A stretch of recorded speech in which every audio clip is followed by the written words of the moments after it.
Welcome in, DFS community. Welcome into the Week 13 edition of one of the most accurate DFS shows in the industry. This is the Adjusted Line Play Report, where we take a deep dive into the play in the trenches to determine game scripts and player outcomes. This show is presented by Zilla Fantasy Elite. I am your host, Todd Hoffman. You can find myself over on Twitter at Todzilla1337. And you can find Zilla Fantasy Elite over on Twitter at Zilla Fantasy. All right, folks, we're recording this on Thursday evening, so no Saturday powered by Rain Total Body Fuel this evening, because I do want to get to sleep tonight. So we're just going to get straight into it. For those of you who are new to the show, really looking in what is the Adjusted Line Play Report, kind of looking at the numbers here. What do they mean? Pass protection, adjusted sack rate. If you're interested in learning a little bit more about that, go look at the Thursday Night Theory episodes. Those go deep dive into what each of these numbers mean, but hopefully you're already kind of on top of that and you can gather what these matchups mean as we go through them. So first game on the slate through the last game on the slate. Then we'll get into the Sunday night and Monday night football games. If you're interested in the Thursday night game, that video is out right now. Get your lineups in before that game starts. Smash the Dallas pass game. All right, getting into it. We have Miami and Washington is the number one game on the slate. Miami heading into Washington as 9.5-point road favorites here. So Miami with that 49.5-point Vegas game total as the number one on the slate gives them a team implied total of 29.5 points today or on Sunday. Again, this is being recorded Thursday, so this line is due to change before Sunday starts. But the 9.5-point favorite for Miami gives Washington a 20-point team implied total. Those team implied totals, number one for Miami and 14th on the slate out of 20 total for Washington. All right, getting into the away team here, Miami, number 3 in offensive pass protection, Washington 25th. This is the adjusted sack rate, so really Washington probably not going to get home. Miami not taking a lot of sacks. They do get the ball out quick regardless, but this is telling us they're going to have a lot of time to pass the ball, a lot more than normal because Washington's got a really bad sack rate here. So it's getting worse. They got rid of Sweat and Chase at the trade deadline, so they're no longer there. It's kind of a train wreck for Washington's defense there and generating sacks. So Miami going to have tons of time to pass. Typically when that's the case, these longer pass plays, play designs are going to be a little bit more effective. If they got a deep threat on their team, they're going to do well. Really, it's going to be the Tyreek Hill and Jalen Waddle show there in Miami in the pass game, and really no one else of interest there for Miami this week. Getting in the pass DVOA, how good are they compared to historical averages? Miami number 4 this season, Washington dead last at number 32. This is telling us Miami not only going to have a lot of time to pass the ball, but they're going to be very, very, very, very efficient when they do pass the ball. So Tyreek Hill and Jalen Waddle both in smash spots here. Number one game total on the slate. This is definitely worthwhile stacking to a double stacks with Waddle and Hill. Probably going to be pretty popular, but bring them back with another Washington player. Probably going to be one of the most popular plays on the slate this week. How's that run game looking for Miami? They are number 2 in offensive run blocking. Washington, middle of the pack there at number 13.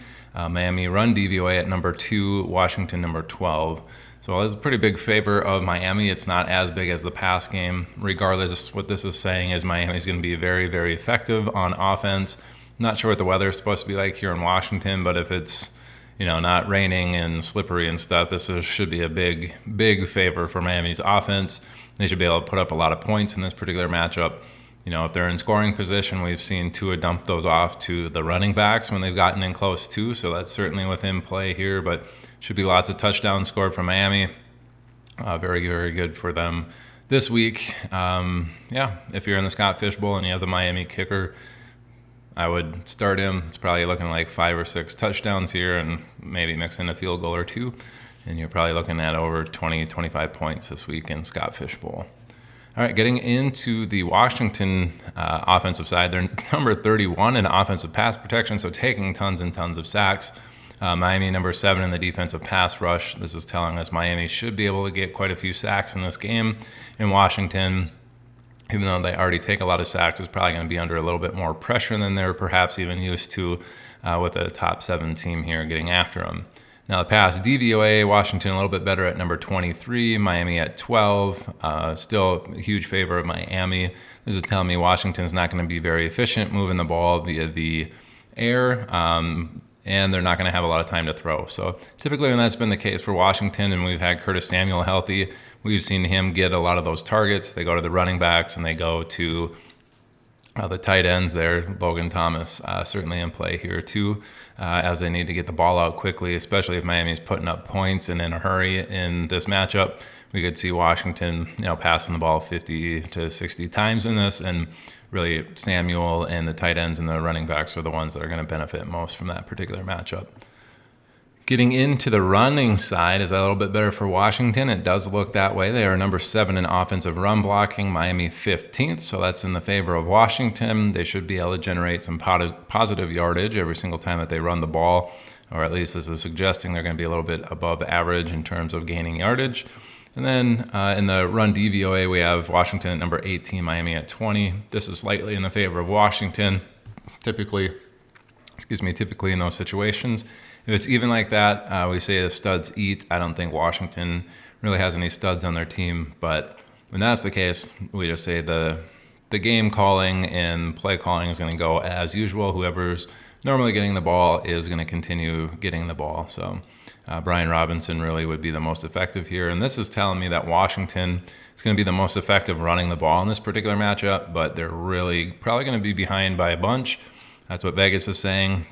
That's what the adjusted line play report is also suggesting here, with Miami likely going to be scoring a bunch of points and Washington struggling there in the air attack. I have a feeling Washington's going to be behind big in this particular matchup, so probably going to have to throw the ball a lot more than they actually run it in this matchup. All right, that's going to do it for the number 1 game on the slate. Certainly looks very juicy there for Miami. Let's get into the number 2 game on the slate. We have 2 of those. We'll get into Denver and Houston first, and then after that, San Francisco and Philadelphia. So these are 47.5 Vegas game totals. Again, second highest game totals on the slate. We have Houston as 3-point home favorites, giving Houston a 25.25 team implied total. Denver at 22.25 team implied total. Good for 3rd best for Houston, 7th best for Denver on this main slate. Getting into the Denver side, they are number 26 in offensive pass protection, Houston 23rd in the defensive pass rush. Nothing really to write home about here in terms of the sack rate. Houston doesn't really get home. Denver not very good in pass protection. Really in these situations, I actually say hey, Denver's not used to having that much time to throw. It's probably a little bit better game for their pass game, with Houston not being able to get home in the pass rush categories here. Pass DVOA, Denver's actually been pretty effective at number 12. Houston's still down at number 26. This is telling me that Denver's actually going to be pretty efficient when they do pass the ball. They're probably going to have a little bit more time than they're used to as well to throw the ball. So watch out for that Denver pass game. That could be sneaky in this particular matchup. And we've really seen the vast majority of the plays in the last few weeks go to Courtland Sutton. He's certainly tournament worthy in this particular matchup. Getting into the run blocking side, Denver 13 and number 12 in the run blocking categories on offense, so a little bit better than average there. But Houston number 3 in stopping the run, number 10 in offensive run DVOA. That's in the favor of Houston's run defense there on a play-to-play basis. Then pretty even there in the run DVOA. This is just kind of telling me that Denver's run game, it's kind of a stalemate there. It's not going to be an edge in this particular matchup, and it looks like that pass game is going to be an edge. So really Russell Wilson and that air game from Denver, I think, is a very intriguing tournament play this week. I don't think there's going to be a lot of people on that just because it hasn't been super effective, but this is a very intriguing matchup for me to attack the Denver pass game. Getting into the Houston side, Houston is 16th in offensive pass protection, Denver number 18. Pretty even matchup there. I wouldn't expect anything to write home about in this. Just going to be an average day at the office for Stroud. The pass DVOA, though, very, very different. Houston number 3, Denver number 28. I think a lot of this is buoyed of that 28 on the defensive side for Denver. I think a lot of that's buoyed by that Miami game where they gave up 70 points. Probably not as bad as this looks, but Houston number 3 in the offensive pass DVOA. Standard amount of time to throw. I would expect more, CJ Stroud magic to continue in this particular matchup. It looks like they should be pretty solid there at home here versus Denver. The run blocking side for Houston, number 19 in offensive run blocking. Denver, number 32 in stopping the run. 27 Houston is in the run DVOA on offense. Denver, number 31. Really, we've actually seen the run game be very successful against Denver in the last few weeks, where their pass game maybe is getting a little bit better. But we saw Minnesota really kind of struggle in the run game all year. They played Denver on Sunday night, and did very well against them. Wouldn't be shocked here to see Houston running backs, both Pierce and Devin Singletary, have pretty solid weeks against this Denver defense. And with the offense on the pass play, kind of moving the ball as well, I think Houston can put up some points. Denver is probably going to be pushed to pass the ball a little bit more, even though they play slow. Houston plays quick, green across the board there in the offensive pace of play. So Houston could be very interesting here, pushing the play, causing Denver to throw a little bit more. And especially if they're going to be down a little bit, I think Denver's pass game looks even better with Houston's offense seemingly pushing the pace here. This is kind of suggestive that this game could go back and forth into a shootout scenario where Miami is really going to dominate that other game. This one could be back and forth, wanting pieces on both pass attacks. Houston definitely could have their running backs plunge in a few touchdowns as well if they're getting into scoring position pretty frequently. All right, let's get into that other number 2 game on the slate. That's San Francisco heading into Philadelphia. San Francisco 3-point road favorites here, giving them a 25.25 team implied total. Tied for third there on the slate with Houston, and then Philadelphia at 22.25, tied for 7th best there on the slate with Denver. So pretty much just flip-flop with the home and away teams here. Getting into the San Francisco side, they're number 18 in offensive pass protection. Philadelphia number 12 in defensive pass rush. Philadelphia probably going to be applying a little bit of pressure to San Francisco, a little bit more than they would hope. But nothing really to write home about there, just a little bit of additional pressure, which probably means a few more dump-offs to Christian McCaffrey or some underneath stuff to Debo and Kittle. Getting into the pass DVOA, though, that's a big favor for San Francisco at number 1 overall. Philadelphia at number 21 in the defensive pass DVOA. We've really seen Philadelphia give it up to number 1 wide receivers throughout the season. That's going to bode well for Ayuk. Based off of that kind of info, but really this is kind of suggestive. Hey, San Francisco might need get the ball out a little bit quicker, but they should be really, really efficient moving the ball via the air when they do. Probably big chunk gains for them.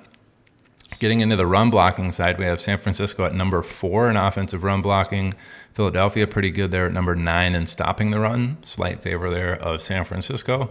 But Christian McCaffrey might find it a little bit more tougher sledding than usual against this Philadelphia defense. Run DVOA for San Francisco, top 3 at number 3. Philadelphia even better than that top 10 at number 4 for their defensive run DVOA. Really suggesting that San Francisco run game going to be a little less efficient than they're used to. Probably going to be passing the ball to move it more effectively, which is going to make Brock Purdy and his pass catching weapons a more attractive option for me in this particular matchup. Getting into the Philadelphia side, they are number 22 in offensive pass protection. San Francisco 13 in the defensive pass rush.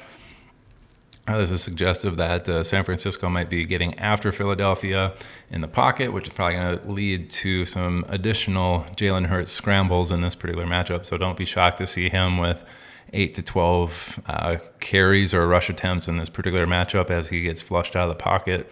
I know San Francisco is down in the 20s before trading for Chase Young coming in there at the trade deadline, and now they've been really ramping up that defensive pass rush, and that number has been skyrocketing up towards the top 10 ever since. Getting into the pass DVOA, Philadelphia number 8 in the pass DVOA on offense, San Francisco number 5 in the pass DVOA on defense. Really is telling me that Philadelphia probably going to be under a little bit of pressure, and they're going to have to grind it out in the pass game to kind of move it down the field. If they got their tight end back, Dallas Goedert, this could be a good position for him to kind of have a success where they're trying to get the ball out a little bit quicker, grinding out some of the yards that kind of comes towards the tight end's way. This could also be a Kenneth Gainwell type of matchup where they're getting it out a little bit quicker, and he sees a few more targets in this particular matchup. Getting into the run blocking side, we have Philadelphia at number 17 in offensive run blocking. San Francisco's defense at 18, pretty even there. Nothing to write home about. Standard day at the office. Studs eat, if you will. I'm not sure if DeAndre Swift is necessarily a stud, but he's certainly pretty good. The run DVOA, though, is looking pretty juicy for Philadelphia. They're at number 5. San Francisco still 20th in the run DVOA, though I believe this is improving with Chase Young there.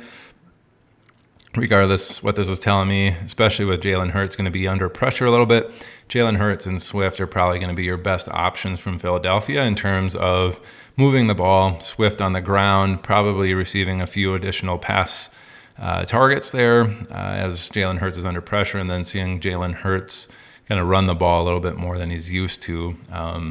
If I'm attacking anybody on Philadelphia, it's probably Jalen Hurts, and I'd be considering playing him naked, not stacking him with anyone, and maybe getting some of those San Francisco pass weapons to actually stack with him on the other side, and then maybe attacking some of those other games that we've already gone over, Houston, Denver, and the Miami team. So kind of an interesting one there. Not a ton of people I'd be super interested in the Philadelphia side. They're going to really have to grind it out. So A.J. Brown, we've seen struggle the last couple of weeks. Not looking like a particularly great matchup for him either in this.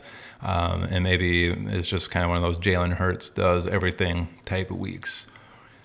All right, that does it for the number 2 games on the slate. Let's get into that number 4 game. That's Detroit and New Orleans. A couple fantasy viable squads here. We have Detroit going into New Orleans, dome game as well. 47 Vegas game total, so just a half a point behind those other teams. Again, this is being recorded on Thursday, so these lines could certainly change in between. And I think this is one that has been bet up pretty significantly since Tuesday even. I think it was previously at like 45.5. So it's going up and could surpass some of those number 2 games on the slate before the end of the week. All right, Detroit actually 4-point road favorites here heading into New Orleans with that 47-point Vegas game total. That gives Detroit a 25.5 team implied total, which is second best on the slate. New Orleans at 21.5, which is the 11th best on the slate. Getting into the Detroit side, they are number 5 in offensive pass protection. New Orleans 30th in the defensive pass rush. That's the adjusted sack rate category. They expect Detroit to have plenty of time to throw the ball. We've seen Jamison Williams really ramp up his usage up into the mid-60s, almost 70% route participation. In a situation like this where they have plenty of time to throw, we could see him, pop off for one long pass in this particular matchup. The pass DVOA for Detroit, number 9, New Orleans way up there at 11. Really what this was telling us is more of a stalemate. Even though Detroit might have time, maybe they're not going to be super efficient, and a situation like this might actually favor more Amon-Ra St. Brown and Sam Laporta, and kind of grinding out across the entire drive, maybe not getting 20, 30, 40-yard chunk gains, but getting 8, 6, 12, 4, 7, something like that, all the way down the field. And something like that's going to benefit more Sam Laporta and Amon-Ra St. Brown in a situation like that. Getting into the run blocking, that's pretty juicy for Detroit here. Number 1 in offensive run blocking. New Orleans, number 21 on defense. They should be able to move the ball at will against the New Orleans Saints here on the ground. Detroit, number 4 in run DVOA. New Orleans is at 22.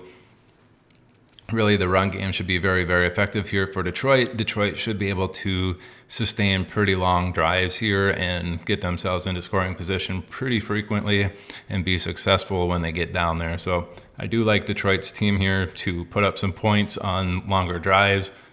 Typically, if it's going to be Not necessarily dink and dunk, but long extended drives. Those are really good for the PPR matchups. Again, that's more of a Amon-Ra St. Brown type of game. Sam Laporta, wouldn't be shocked to see those guys with quite a few extended drives and getting tons and tons of targets in there.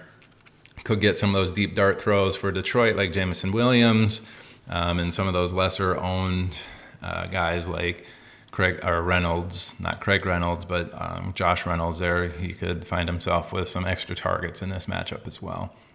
Getting into the Saints side, they're number 15 in offensive pass protection. Detroit 24 in the defensive pass rush. So not getting home, not getting those sacks. Detroit probably will have a decent amount of time to throw the ball in this matchup. They are really banged up at receiver, though. As of Thursday, Olave is still in concussion protocol, though he is practicing, which is a good sign. That he has actually some potential to return on Sunday to play. Really, when they miss that first practice of the week, that's I don't think anyone has come back to finish to play that particular week. So the fact that he was at practice in the very first game here in limited is a good sign that he could potentially get in there and play this Sunday, which would be very good for him if New Orleans has some time to throw the ball. Getting into the pass DVOA, Detroit 13, New Orleans 22 on offense. Kind of suggestive that New Orleans is going to have to grind it out, getting down the field. Who's that going to favor? I'm not really entirely sure outside of Olave getting a bunch of the targets. Michael Thomas is out. Could see some A.T. Perry action there. We obviously have Taysom Hill, Juwan Johnson. Those guys get involved as well. So if they're going to dink and dunk, we could just see the ball being spread over to everyone from Derek Carr, including Alvin Kamara. All right, getting into the run blocking side, New Orleans number 8, Detroit number 10 in stopping the run. New Orleans number 10 in offensive run DVOA, Detroit number 7. So it's kind of a stalemate. Kind of say studs eat at this point in his career. I'm not sure Alvin Kamara is necessarily a stud at running the ball anymore. But it does look like a pretty even matchup where that offensive pass DVOA may be a little bit more of a grind fest for the Saints, leading to, this could be another field goal week for Group A there, their rookie kicker in New Orleans, as they're kind of getting some time dinking and dunking the pass, and then they stall out, not having any sort of plus matchups here in the offensive categories, and then having to settle for field goals like they did against Atlanta last week. So kind of an interesting one there for the Saints players. All right, let's get into the number 5 game on the slate, which is Indianapolis and Tennessee. This is an outdoor game in Tennessee. We have all the way down now to 42.5. So those top 4 games are, all 47 and above, which this season has been really, really good. Now we drop all the way down to 42.5 to this Indy-Tennessee game. And if you're building out some DFS lineups, these are going to be games where you probably only want one player. Do not do any sort of correlation stacks or anything like that. They're just the one-off players that you can grab to fill out the rest of your roster. Maybe get one of those deep dart throws if there's a particularly juicy matchup that you think you can exploit. So keep that in mind as we go through the rest of the matchups, number 5 through 10. Probably going to be more of those situations where you want just one player from a single team on here. All right, 42.5 Vegas game total, 5th best on the slate. Indianapolis 1-point road favorites, giving them a 21.75 team implied total, 9th best on this slate. Tennessee, 20.75 team implied total, 13th best out of 20 teams. Indianapolis, number 12 in offensive pass protection.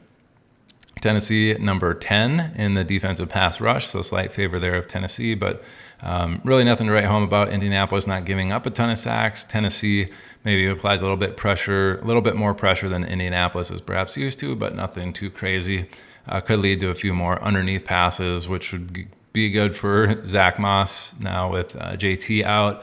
And then probably Pittman. I think he's more of a underneath at the line of scrimmage type of receiver versus Downs, who seems like he's been a bit more intermediate and deeper threat for Indianapolis this season. Getting into the pass DVOA, Indianapolis number 19, Tennessee 30th. While Indianapolis might not have as much time as they're used to, they could find themselves being pretty explosive here in the pass game against that Tennessee secondary. The run game's a different story. Indianapolis number 22 in offensive run blocking. Tennessee number 7 in stopping the run. Although it's a lot more close when you look at the run DVOA. Indianapolis number 6, Tennessee number 2. I think this is partly buoyed by Indianapolis having a lot of running success early in the season where they're scoring a bunch of touchdowns with Zach Moss, if you remember right, in some of those matchups. So I think that's artificially inflating that run game a little bit. To me, this is kind of suggestive that Indianapolis is probably going to be a little bit better passing the ball in this particular situation. If I'm attacking anybody, it's probably Zach Moss or Pittman in this for DFS purposes. Getting into the Tennessee side, they are number 29 in offensive pass protection. Indianapolis number 5 in the defensive pass rush. Indy should be able to get after Tennessee here, get quite a few sacks, keep Indianapolis defense in mind. When you're going here, Tennessee is 13th best team implied total on the slate. Should be a close matchup. Tennessee perhaps dropping back to pass pretty frequently. Could find themselves in scenarios where they're getting sacked. They do have rookie quarterback Will Levis back there, which could make things even more interesting for that Indy defense scoring some points. Defensive pass DVOA, Indianapolis number 10, Tennessee number 21, again in the favor of Indianapolis's defense. So that's going to be really good for them and trying to stop that Tennessee pass game here. The run game, on the other hand, Tennessee number 10 in offensive run blocking, Indianapolis number 19. That's in the favor of Tennessee's run blocking. And then Tennessee's run DVOA number 16, Indianapolis 24. So if Tennessee is going to be successful in this particular matchup and it's going to be close, they're probably going to be running the ball out. The interesting thing to note is this pace of play. Tennessee plays very slow. They're actually one of the faster teams when they're leading, so I don't think they really change up much if they're leading by 7 or more. But they play really slow. Indianapolis is one of the fastest paced teams in the league. So if Indianapolis is being pretty successful with their pass game, could lead to some more points there. I don't think Tennessee's necessarily going to be changing their game style up. I think they're just going to be slow no matter what and trying to run the ball. So expect Tennessee to kind of grind out the clock. Indianapolis to kind of have more of a sustained drive. This could be a game that's over quick and a little bit lower scoring in general. If I'm grabbing anybody from the Tennessee side, it's probably Derrick Henry, but based off of this matchup, I don't want anybody in DFS from that Tennessee side. I think they're going to play slow, and it's going to be a game where the clock runs out pretty quick in this matchup. All right, let's get into the number 6 game on the slate, Arizona and Pittsburgh. We have Arizona heading into Pittsburgh. Pittsburgh is 5.5-point home favorites. Vegas game total down at 41 now. With that 5.5-point home favorite for Pittsburgh, that gives them a 23.25 team implied total, which is actually 5th best on this slate. Arizona's 17.75 team implied total, 17th out of 20, so pretty significantly low there compared to the rest of the teams on this slate. Arizona, 23rd in offensive pass protection. Pittsburgh, number 9 in the defensive pass rush. Big favor there for Pittsburgh's defense. They should be able to generate some sacks against Kyler Murray, push Kyler out of the pocket to probably have a few more rush attempts in this matchup. But really, Pittsburgh's pass defense has been pretty stellar this season. They are number 7 in the defensive pass DVOA. Arizona all the way down at 27. Kyler's actually not been super great the last couple of weeks, so we could really see him struggle in the pass department here, maybe leading to quite a few more scrambles with Pittsburgh's defense getting after him in this particular matchup. In these scenarios, we're going to need to get the ball out a little bit quicker. Arizona did just finally release Zach Ertz, so Trey McBride, he's already been seeing the effects of him not playing. So expect more Trey McBride. Dump offs. Michael Carter is certainly a really deep dart throw. If you think he's going to get 4 or 5 targets in this particular matchup, I could see that happening with this. If you're playing the prop bets, you could bet the Michael Carter over half a reception or 1.5 receptions. I think he'll surpass that easily, depending on what that line is. Getting into the Pittsburgh side, or excuse me, the run blocking side for Arizona, they are number 24, Pittsburgh 23rd. Pretty even there, suggesting that Arizona a little bit better here in the run game. The run DVOA exactly similar, but at 15 and 14 for the offense and defense. So really, if Arizona is going to be moving the ball effectively, it's going to be via the run game. That's more of the even matchup. Again, suggestive of maybe Michael Carter getting some decent options there if he is receiving a few touches on the ground as well. I expect him to get some passes from the Arizona pass game here.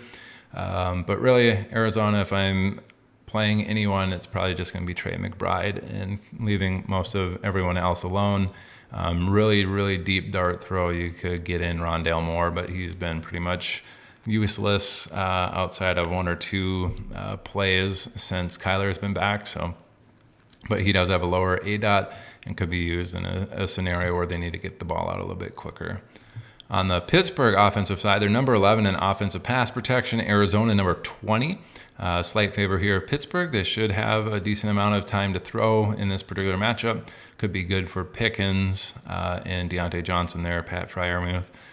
The pass DVOA is 31 for Arizona's defense, so Pittsburgh should be able to move the ball pretty effectively despite being ranked 20th overall in the pass DVOA. I think Pittsburgh's pass attack here is certainly worth getting a piece or two if you want them in DFS. I think you could do worse this week. Getting into the run blocking, Pittsburgh number 11, Arizona number 31 in running, stopping the run. Really heavily in the favor of Pittsburgh here. The run DVOA even bigger. Pittsburgh at number 8, Arizona at number 30. What this is suggesting to me is that Pittsburgh should be able to move the ball very effectively on offense. The pass game is actually a little bit worse than the run game here. The run game should be very effective, putting Najee Harris certainly into play for DFS purposes. And really, we could see Jaylen Warren have another pretty explosive week where maybe he only gets 8 to 10 carries, but those go for 90 yards and a score type of deal. So if you got Jaylen Warren in your season-long leagues, he's certainly plenty capable on a 6-bye week type of slate to put into your starting lineups or into your flex spots. So keep that in mind. Run game should be very good for Pittsburgh. The pass game should also be pretty effective, really leading to them, with that 5.5 point Vegas home favorite. I think they can cover that against Arizona here, who looks like they're going to be struggling to move the ball. And if it's going to be effective, it's going to be on the ground, which is just going to run out the clock. So I think Pittsburgh can certainly cover this 5.5 point line and certainly have some pieces that are worthy of attacking in DFS in this matchup. All right, with that underway, let's get Los Angeles Chargers heading into New England. I have a feeling this one's going to be kind of gross for DFS purposes, but we have Chargers actually 5.5 point road favorites heading into New England here. It's a 40.5 Vegas game total, giving the Chargers a 23 point team implied total, 6th best on the slate. New England down at 17.5 is the 18th best on this slate out of 20. Chargers number 7 in offensive pass protection. New England number 28 in the defensive pass rush. Chargers should have plenty of time to pass the ball here. Patriots really not getting after the quarterback. They've been pretty bad in the past. Defense here, as indicated by the pass DVOA being at number 25. Chargers at 6. It's actually looking really, really good for Keenan Allen. We could see Gerald Everett with quite a few targets being pretty explosive in this matchup as well. Quentin Johnston, is this finally the week that he goes off against this New England defense? That is certainly a possibility. We'll have to look into the whole Vegas game total here with New England side and their offense to kind of put together the whole game picture, but it's certainly looking good for the Chargers pass offense here and having a lot of time and being explosive. Getting into the run blocking side, Chargers number 27, New England 12th in stopping the run. Huge favor there of New England's defense. Wouldn't expect Eckler to be very good on a run-to-run basis. Getting into the run DVOA, New England number 5 in the defensive run DVOA, Chargers 23rd in the offensive run DVOA. Really would not expect Eckler to be very effective on the ground in this. If he's going to do anything, it's going to be via the air, and it looks like they're going to have plenty of time to throw the ball. So could we see some downfield Eckler throws? Certainly within the realm of possibility, but I'd be interested more in the Chargers pass attack. And really that comes down to a Gerald Everett as a cheaper punt option at tight end and getting Keenan Allen into your lineups. I think he's going to be in a smash spot here against New England. Getting into New England's offensive side, they're number 4 in offensive pass protection. Chargers number 4 in the defensive pass rush. We did see Joey Bosa go out with an injury last week. I'm not entirely sure the extent of it, but if he's out, you can expect the Chargers not to have as dominant of a pass rush, and New England maybe a little bit of additional time than they would have otherwise had. I think their pass protection is so high because their offensive pace of play is so high. They do get the ball out quick, and I think that's part of their strategy on offense. So part of the reason why they don't take a lot of sacks. Getting into the pass DVOA, we can see Chargers really bad at number 27. Patriots have also been really bad at number 28. They do have a lot of turnovers, which is probably indicative of part of this number being so low. With that being said, Chargers defense is certainly in play with Zappy and Mac Jones just turning the ball over like crazy every single week. I'd be a lot more interested if Bosa was healthy heading into this and they could apply a pretty solid pass rush against this New England team. Both teams play really quick here, so Chargers all in the green, Patriots almost all in the green there. So you could expect some plays going back and forth where, hey, this defense from the Chargers could be in play against New England here, getting a lot of opportunities to get sacks and those turnovers. The run blocking side, a little bit better for New England here. Number 16, the Chargers 26th. New England number 14 in the offensive run DVOA, Chargers 26 in run DVOA. Well, it's telling me I think Zeke and Ramondre Stevenson will both be pretty effective in this. Wouldn't be shocked to see Zeke with a pretty solid game here, but Ramondre should also have a pretty solid game, and he does get more work in the run game, especially if New England's going to be under a little bit more duress. And with this Chargers defense, you could see Stevenson also getting a few more targets here. Wouldn't be shocked to see him with 5 or 6 receptions in this, and then 10 to 15 carries and over 100 total yards in a matchup like this. So New England probably looking at just Stevenson. Chargers really interested in Keenan Allen, and then more of a dart throw with Gerald Everett. All right, getting into the 8th game on the slate. All the way down here, Carolina and Tampa Bay. Actually, that's 9. We have Cleveland and LA in Los Angeles here as the number 8 game on the slate. 40 on the Vegas game total here. 3.5-point home favorites for LA, giving them a 21.75 team implied total, 9th best team implied total on the slate. Cleveland at 18.25 is the 15th best team implied total on the slate. Again, 8th best game total on the slate, on the main slate here for these two teams. Cleveland, number 21 in offensive pass protection. LA, number 17 in the defensive pass rush. A pretty standard day at the office for Cleveland. They're kind of used to having a little bit of pressure. That's probably going to continue in a matchup like this. Cleveland, number 29 in the offensive pass DVOA. We've seen them really struggle without Watson. LA, number 14 in the defensive pass DVOA. So kind of telling me that Cleveland going to struggle to move the ball despite maybe having a standard amount of time. It's going to be a little bit more difficult for them to be efficient or effective in this pass game. Run blocking, Cleveland number 25, LA number 24 in stopping the run. Offensive run DVOA, Cleveland 20, LA 23. This is telling me that Cleveland, while they haven't been really good at running the ball, they're going to be a little bit more effective this week running the ball against this LA defense than they're perhaps used to. So wouldn't be shocked to see Jerome Ford step up and have a solid game here. Cleveland really, outside of that, I don't think I'm interested in a whole lot of people, maybe David Njoku in the pass attack if they're going to be dinking and dunking, trying to move the ball. If this is the case, Cleveland's kicker is certainly capable of scoring 2 or 3 field goals in a matchup like this. So if you got him in any sort of option for this game, I think he's going to be a pretty solid play. But really, Jerome Ford or bust for me in that Cleveland side. LA, number 6 in offensive pass protection. Cleveland, number 1 in the defensive pass rush. We do have Myles Garrett with an injury here, not guaranteed to play.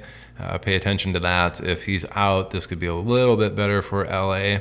in their offensive pass protection. But regardless, it looks like they're going to need to get the ball out quick. Higbee, the running backs, and Puka and Kupp are all capable of kind of getting open underneath. But really, I think that's going to benefit the running back there, Kyren Williams, the most. I'd expect to see quite a few targets go his way in this matchup, even if Garrett is missing in this matchup.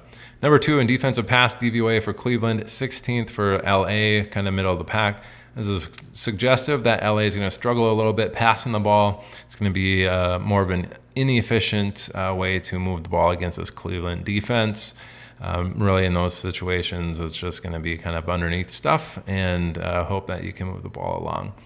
Getting into the run stopping, Cleveland number 1 in run stopping, LA number 9 in the offensive run blocking. Again, in the favor of Cleveland. They got a really good defense here. Could change with Myles Garrett being out. I think one of their top corners was also injured last week, but he might not play as well. Getting into the run DVOA, Cleveland number 3, LA number 11. What this is telling me, both offenses probably going to struggle in this. It's a 40-point Vegas total. Expected LA to win by 3.5 here. It does look like it's just going to be an overall sad game in general. Cleveland, best bet is moving the ball on the ground. LA really going to struggle both on the ground and the air. Looking like the ground is actually a slightly better matchup, perhaps. So really a grinded out game. Wouldn't be shocked to see something like a 17-14 score, 14-10, something like that. Pretty much a stay away or an avoid for me in DFS. And if you got some better options and some of these players on your squad, like Amari Cooper, David Njoku, if you got somebody else that you can start, I think probably well worthwhile trying to see if that other person can get into your lineup this week. All right, let's get into that number 9 game, Carolina-Tampa Bay. This is in Tampa Bay, down in Florida. We have Tampa Bay as 5.5-point home favorites. This is a 37-point Vegas game total. Believe it or not, there's one worse than 37 points on this slate. With Tampa Bay as those 5.5-point home favorites, they are at 21.25 for their team implied total, and this is 12th best on the slate. Carolina at 15.75 is dead last on this slate. So worst team there on this slate, so you probably don't want anybody here. We'll go over their pass offense pretty quickly here. 28th and 30th in the pass categories, 29th and 28th in the run categories. Tampa Bay's defense of pass rush, 15 versus Carolina's 28. Pass DVOA, Tampa Bay 20th on defense versus 30th for Carolina. Very similar there in the run game. 20th in run stopping for Tampa Bay versus Carolina's 29th. And Tampa Bay number 13 in the defensive run DVOA, Carolina 28th. Really what this is suggesting is that Carolina is just going to have a difficult time moving the ball. They're going to be a below average matchup here. Tampa Bay is kind of a mid team in general across the board on defense, if not slightly below average in some of this. But really what this is telling me that Carolina is just going to suck as they generally do. Not interested necessarily in anybody in a matchup like this. Getting into the Tampa Bay side, number 17 in offensive pass protection, Carolina 27th in defensive pass rush. This is telling me that Tampa Bay is going to have a little bit more time than they're used to throw, which is actually going to be pretty good for Mike Evans. We've seen him be a little bit more of that deep threat. Do have the deep dart throw of the rookie there in Tampa Bay. Trey Palmer, you can see having maybe a deep throw or a deep attempt here. The pass DVOA, Carolina number 22, Tampa Bay number 18. Again, Tampa Bay kind of mid here, Carolina below average. Really kind of just suggesting that Tampa Bay going to grind it out, drive down the field, kind of as usual. I think it's more of a Mike Evans type week based off of this particular matchup for Tampa Bay. The run blocking, Tampa Bay 31st, Carolina 30th. Tampa Bay 26th in the offensive run DVOA, Carolina 32nd. This really could be the Rachaad White week where he goes off and has a pretty solid run game. This is like juiciest matchup that he could get against this Carolina defense, especially if Tampa Bay is going to be moving the ball. We could see him with quite a few scoring opportunities between him and Godwin in this matchup. Do not hate Rachaad White as an option in DFS this week.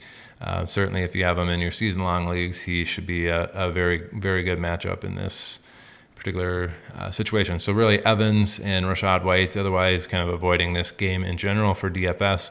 Really low score there. All right, let's get into the last game on the slate. Dead last at 34 Vegas game total is Atlanta and the New York Jets.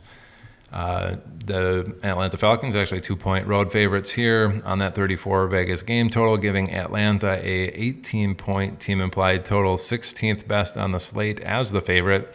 The Jets at 16 for their team implied total, 19th best out of 20. Getting into that Atlanta side, they're number 25 in offensive pass protection. Jets number 6 in the defensive pass rush.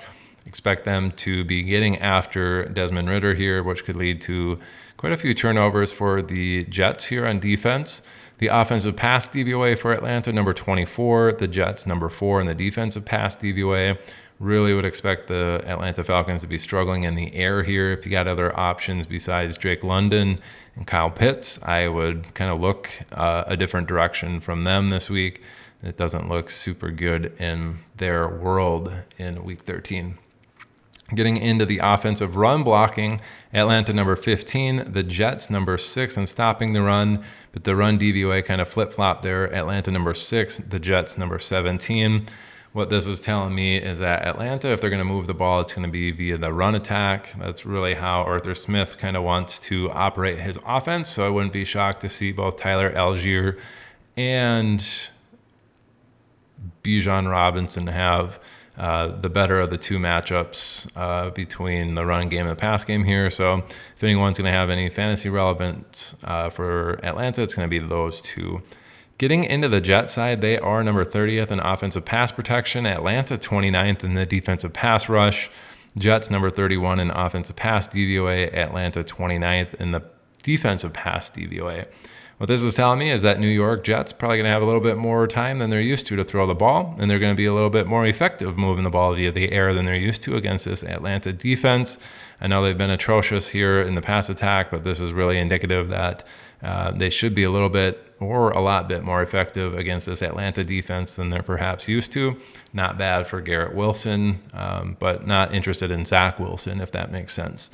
Getting into the run blocking, New York Jets number 28, Atlanta 17, pretty heavily in the favor of Atlanta here. Jets in their offensive run DVOA, number 32, Atlanta 16th. So wouldn't expect Breece Hall to be very effective on the ground. He's certainly capable of busting out long runs, but really how I think New York Jets moving the ball via the air, that's how they're going to do it. In a matchup like this against Atlanta, where they're perhaps struggling a little bit on offense, certainly can't move the ball via the air. On the road as favorites, I'm going to go ahead and say, hey, strike up the Aaron Rodgers news. I think we see the Jets take this particular game, add another victory to their column, get them a little bit closer to that playoff picture and a little bit closer to Aaron Rodgers' potential return at the end of the season. He did just come off of IR and is beginning to practice. So keep that in mind. I think the Jets actually pull this one out from Atlanta. Garrett Wilson on the Atlanta side, the running backs, but really it's such a low game total. Not particularly interested in those guys in DFS, but if I'm going to play, it's going to be those matchups. All right, that's going to do it for the main slate. Let's get into the Sunday Night Football and Monday Night Football Island games. First one is Sunday Night Football. Kansas City going into Green Bay as 6-point road favorites on a 42.5 Vegas game total. When the Vegas game total is getting down this low, I do start considering defenses as one of the top 6 scoring options on the slate. Kansas City with the 6-point favorite there, 24.25 team implied total. Green Bay at 18.25 for their team implied total. Kansas City number 1 in offensive pass protection. Green Bay mid at 16. Kansas City number 5 in offensive pass DVOA. Green Bay mid at number 17. This is telling me that Kansas City should be just fine moving the ball through the air. Wouldn't expect anything too crazy here. Probably more of the Rashee Rice and Travis Kelce show on a particular matchup like this, with Justin Watson getting involved, certainly in the red zone, as well as one of those deep threat options for Kansas City.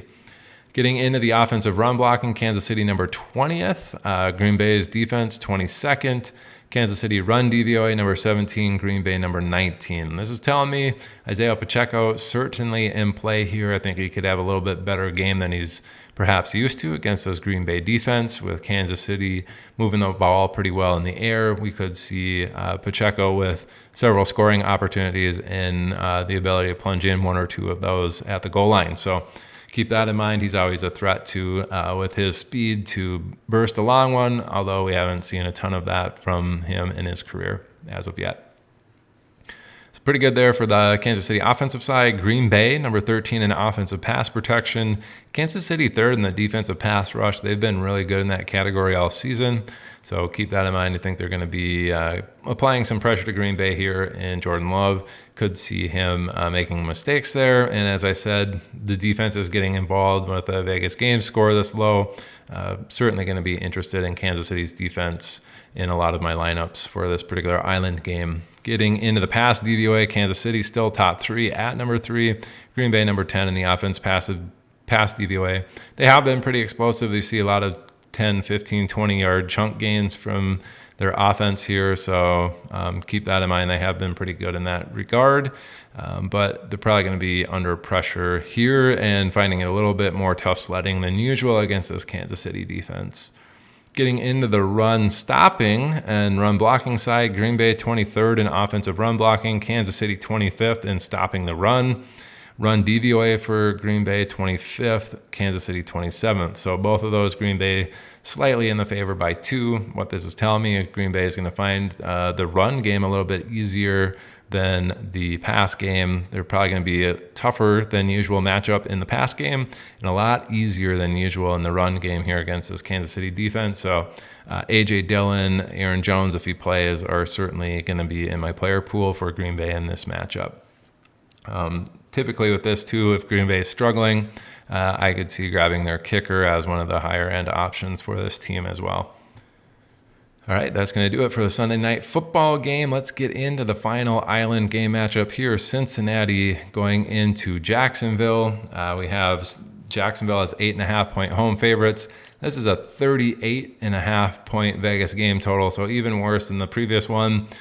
In these scenarios, start looking at the defense, start looking at the kickers as options for those top 6 scoring entities on the island game matchup. Jacksonville, 23.5 team implied total. Cincinnati all the way down at 15. They would be the worst on the main slate at that rate. Offensive pass protection, Cincinnati, number 10. This is an adjusted sack rate, which mostly reflects Joe Burrow's ability to not take sacks. Jacksonville 21st in the defensive pass rush category, so I'm not really getting home. On paper, this looks like a big win for Cincinnati's defense and not getting under pressure too much here in this particular matchup. But keep in mind that number could be artificially inflated by the play of Joe Burrow. Getting into the pass DVOA, Cincinnati number 17, Jacksonville been pretty good at number 8. This is telling me Cincinnati's probably going to struggle moving the ball in the air despite maybe having some time to throw it. Wouldn't be shocked to see a lot of the heavy lifting go to some of these tight ends and kind of underneath Tyler Boyd type of routes and not being super explosive with those pass catches. But you never know. Jamar Chase is a stud in his own right. He can certainly overcome a bad matchup with his talent. Getting into the run blocking, that's going to be disastrous for Joe Mixon. He's probably going to be off my board in terms of any island game matchup, so he's going to be off my board. Number 21 in offensive run blocking for Cincinnati. Jacksonville, number 4 at stopping the run. Cincinnati's run DVOA at number 19. We have Jacksonville at number 1 in that run DVOA. Joe Mixon going to be tough sledding in this matchup. Only way that he's going to score is via some, pass attempts heading his way. I don't see a lot of that happening in this matchup either, so he's going to be off my player pool for this Monday Night Football game. Getting into the Jacksonville side, they're number 9 in offensive pass protection. Cincinnati 14th in that defensive pass rush. Slight favor there for Jacksonville. Probably find themselves with an okay amount of time to throw in this matchup. Pass DVOA, Cincinnati 19, Jacksonville number 11. Again, a little bit of a favor here for Jacksonville's pass offense. They should be able to be a little bit more effective than they're used to passing the ball in this matchup. So certainly some of these players well within range of your player pool. Getting into the run blocking side, Jacksonville number 30th in run blocking, so pretty poor. Fortunately for them, Cincinnati 28th, also very poor. Run blocking in the run DVOA, Jacksonville 24th on offense, Cincinnati number 29 in run DVOA on defense. This is telling me that Jacksonville is actually going to be a lot more effective running the ball than they're used to. Travis Etienne certainly within the player pool as well. With a Vegas game total so low, wouldn't be shocked to see Jacksonville's defense come into play here. Maybe Cincinnati's kicker or Jacksonville's kicker here if you think they're going to move the ball and then stall out with a bad run game. And then, really Trevor Lawrence spreading the ball around, one of these pass catchers, pick your poison. I think that's the route that you're going to have to go for Jacksonville. And then getting into the Cincinnati side, avoiding Joe Mixon, maybe getting in somebody cheap like Tyler Boyd or a tight end, and then filling out the rest of your roster with Jacksonville players. That's really how I'm going to be attacking this Monday Night Football game all the way here on Thursday while I record this. So that's going to do it for the entire show. Kind of ran through here quick on Thursday night to get that in. Pay attention to any injuries that could affect the news that I put out here. Certainly Vegas game totals and these lines can change too as any injuries happen in practice between now and game time. Be aware of that as well, which is typically why I like to record on Saturday mornings to kind of get most of those injury updates and all that out of the way. But no such luck this week. It's recorded on Thursday evening, which I appreciate anybody who watched the whole way through and got through all of this. I really appreciate that, sending it out here on Thursday night. So hopefully you can use this info to make the correct calls on your start-sit decisions as we wrap up the final 2 weeks of the playoffs. Final 2 weeks of the regular season in most of our seasonal long leagues and continue to try to dominate these DFS tournaments. So thanks for watching, everybody. If you haven't already, hit that subscribe button. I really appreciate the view and hope you have a really successful week. Have a good one. Bye.